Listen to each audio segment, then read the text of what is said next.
is Christine Reedhead, and I am the program manager in the Summer STEM and Skills program at Navajo Technical University. I have an agreement with Wingate High School, and what they do is they bus in their students every year, usually 60 to 70 students, and they take 5 programs. They business, culinary, welding, construction, and engineering. And what we really do is it's a pathway to college.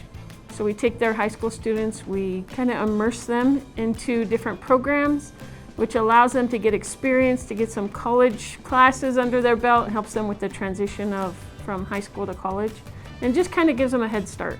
This year we partnered with K Community Trails.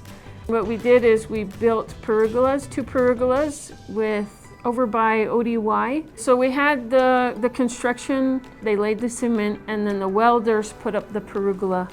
And engineering, we also partnered with the Hojo Center out in Borrego Pass, and they planted trees, peach trees, apricot trees right along the road by ODY. And so our engineering students built a drip system, helped water the trees over time. And then business came in and would take pictures and videos of the entire summer program. And what they did was learn like hands-on training on how pictures, videos, marketing flyers, materials. And so they're all kind of incorporated. And then culinary comes in and they learn in 4 weeks, how to prepare a meal for 200 people, at the Maker Faire. And so they're all kind of integrated into the program in different ways. So I think we do a wide variety. What our program is we really give them hands-on experience. It's really building up to also a Maker Faire at the end. So we want them to make something. We want them to learn different concepts and then apply it into a hands-on project. It's really good to combine higher education, BIE school, plus the community,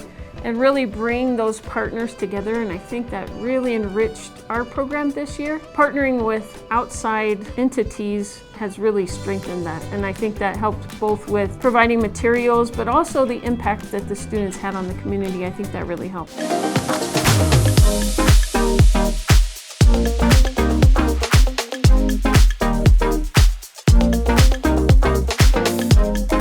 Navajo Technical University, it begins from within.